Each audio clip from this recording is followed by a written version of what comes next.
In the previous lesson, we have learned the basics of a matrix, wherein we learned how do we create a matrix, or you can say multidimensional array.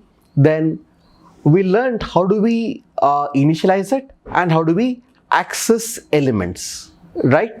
If you want, you can also read the elements into a matrix from the user at the runtime. It's the same code, like you require 2 for loops and a scanf.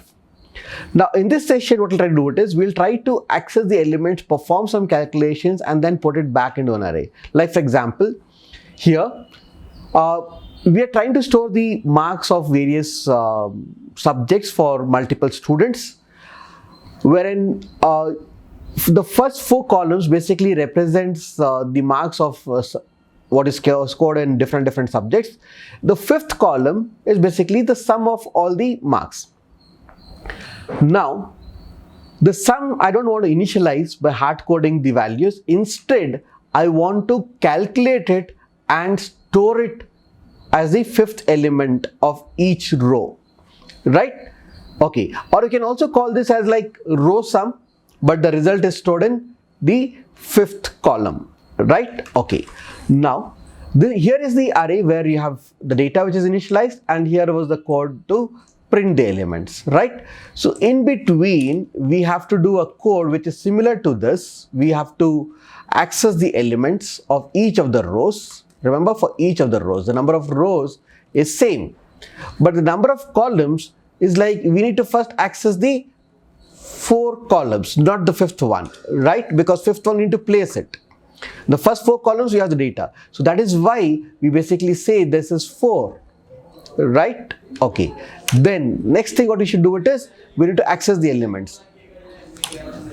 We'll write sum equal to 0, and we'll set sum equal to sum plus, so you access by saying marks of I of j, right? So this will do the calculation of sum of the first 4 elements of a row.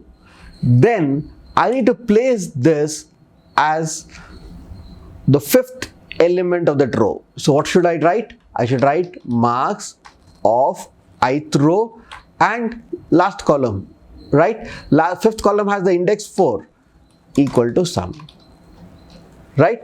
Remember, if you want, you can avoid this variable where I could directly use this particular variable, right? I could just copy this, and then let us say if I just paste it here and if I paste it here, then I don't require this statement, I don't require this statement, right?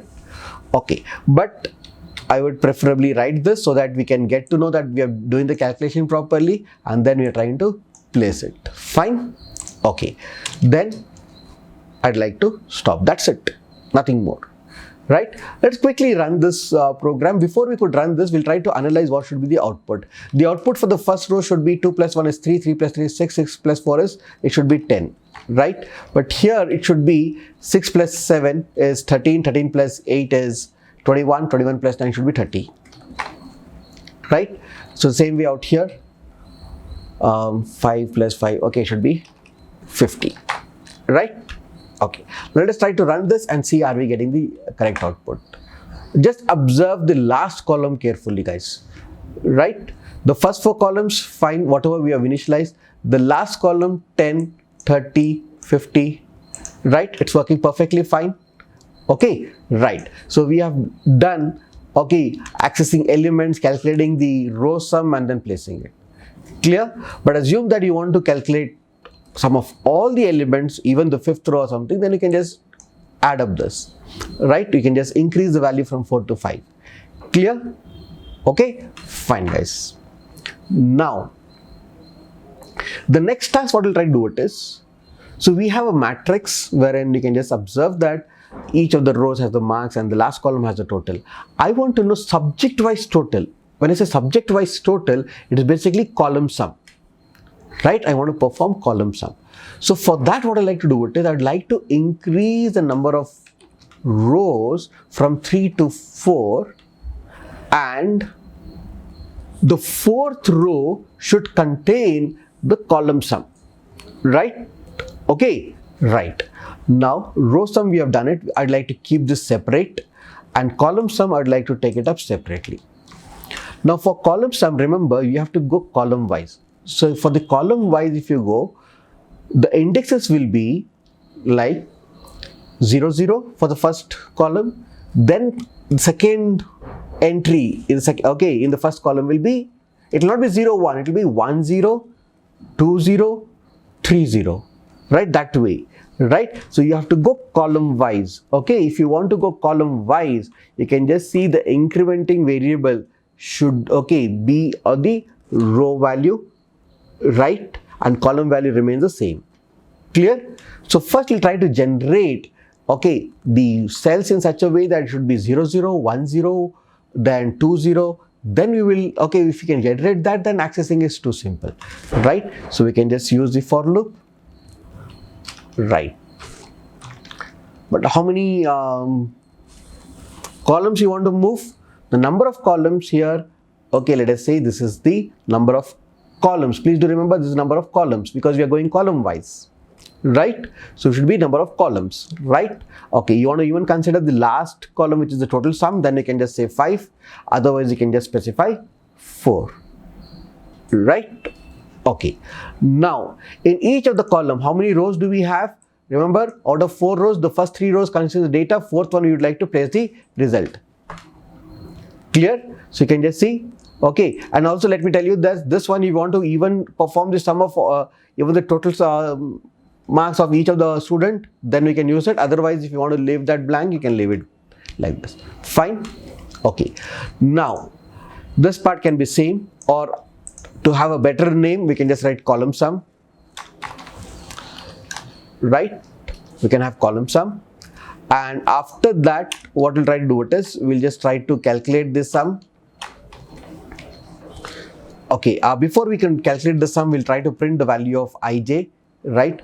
Percentage d, then I would like to print here, I'd like to print I and j, and I'm not interested in printing the remaining part. So if I'm not interested in executing the remaining part, I can just use the comment, or I can use conditional compilation. I can just write if of 0 and then end if, right?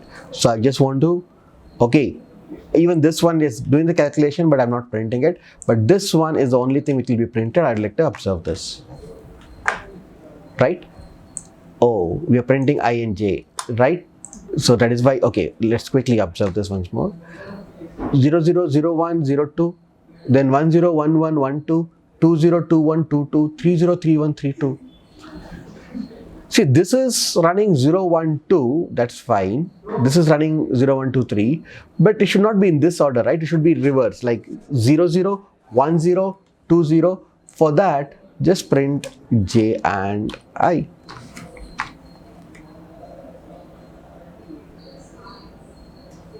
Right? 0 0 1 0 2 0. Only 3 rows, right? Then go to second column. 0 1 1 1 2 1, second column.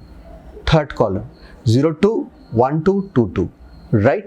So once we have generated this, then accessing is quite easy. What should we do? We should just write marks of j of I. Please do remember j of I, right?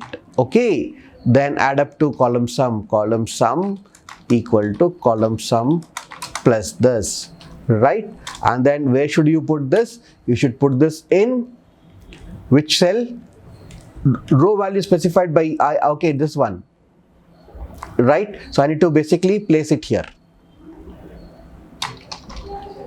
Marks, right?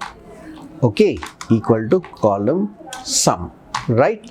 Observe what should be the row value and what should be the column value, right? We are going this way. So j was basically representing the column, like we just say, even though we are moving 0 1 2 3 column wise, then after that, once the j is stopped, the next value of j where you stopped, that should be the one which should be used. It should be j here and it should be I here. But here you will face a small compilation error. The reason is you declared the variable j out here. It means it can only be used inside the loop. It cannot be used outside this loop. To access it outside the loop, I just need to declare it here, int j. Right? Simple. Place it, and then you also want to print it. So if you want to enable this code, just write 1, and then let's try to run this. right? I need to print the last one. I have not printed that. Did you see this? 1 plus 6 is 7, 7 plus 11 is 18, 2 plus 7 is 9, 9 plus 12 is 21, right? 11 plus 13, right? 4 plus 9, 13 plus 14, right? This one we are not updated, but if you want this also, the sum of this, it can also be always be done, right? Just change it to 5. I hope it is clear. Yeah, if you wanted a much more formatted way, you can just write, like for example, you say for every element I want to have a width of 5, then you can just observe that the data is much more neat and clean, right? Fine. Thank you.